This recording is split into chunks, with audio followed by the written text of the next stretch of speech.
síntomas que puede presentarse cuando una planta se encuentra enferma. ¿Cómo se clasifican? ¿Qué significa el signo de la enfermedad? ¿Qué es un síndrome? Acompáñame.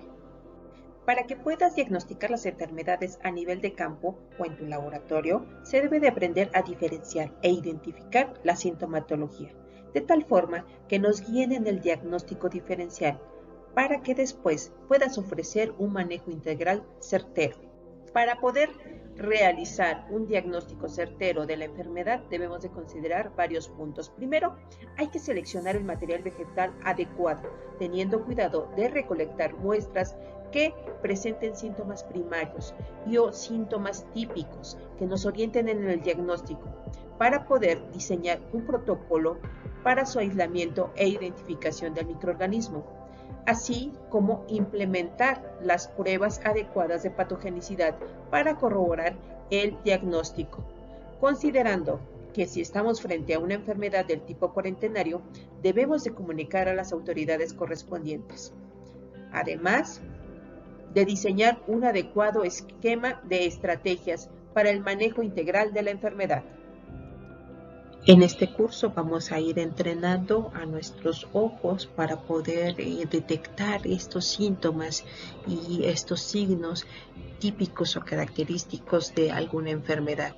Una vez que podamos detectar esta sintomatología, pues podemos inferir quién es el agente responsable de esta enfermedad.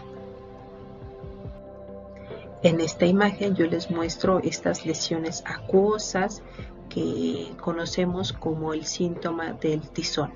Sobre estas vainas de ejote vemos la grasa que le llaman a algunas personas y el cual corresponde a parte de la lucha que se está llevando a cabo dentro del tejido de la planta entre la bacteria de Xanthomonas y de las células propias del frijol. Observa bien esta imagen. Primero, identifica cuál es el hospedero en el cual se está presentando este daño. ¿Ok? Es el jitomate. Bueno, pues en las hojas de este jitomate puedes observar además unas lesiones del tipo necrótico, con anillos concéntricos, que son características de la infección causada por el hongo del género Alternaria. Para saber qué especie es, solo debemos identificar al hospedero, que en este caso es el jitomate. Por lo tanto, el hongo es Alternaria solani. Vamos a definir como el síntoma aquella manifestación en la planta producto del proceso de la enfermedad. Por lo tanto, su expresión va a depender, 1, de la especie o variedad de la planta, 2, del agente etiológico que está ocasionando, que está colonizando este proceso infectivo, y 3, de las condiciones ambientales. Para la observación o para la detección de esta sintomatología vamos a hacer uso de nuestros 5 sentidos, del olfato incluso, para poder apreciar o percibir algunos compuestos volátiles que son producidos durante estos procesos infectivos. Estos síntomas pueden ser clasificados de 2 formas. 1, dependiendo de la etapa del proceso infectivo, y pueden ser síntomas primarios cuando comienza el microorganismo a tratar de colonizar a su hospedero, o bien cuando ya el proceso de infección ya es muy avanzado, podemos denominarlos como síntomas secundarios. Los síntomas primarios generalmente son localizados, son en donde ha sido capaz de penetrar este agente etiológico. Y los síntomas sistémicos, los síntomas secundarios, es cuando este microorganismo ya avanzó más allá de la puerta de entrada de las células aledañas al estómago, por donde pudo penetrar estas bacterias o este hongo, y entonces se convierte en una enfermedad del tipo sistémico. Los síntomas se pueden clasificar en base a la alteración que se está dando en la planta, como necróticos cuando ocasionan la muerte de células y tejidos, hipoplásicos cuando modifican el comportamiento celular, es decir, que inducen un retardo o una detención de la multiplicación de las células, o bien disminuyen la producción de la clorofila. estos serían del tipo hipoplásico. Y los hiperplásicos, cuando el microorganismo lo que hace es favorecer la multiplicación excesiva, descontrolada de las células vegetales. Como ejemplo de los síntomas del tipo necrótico tenemos las quemaduras, los marchitamientos, secamientos, muertes regresivas, pudriciones, cancros, gomosis, manchas.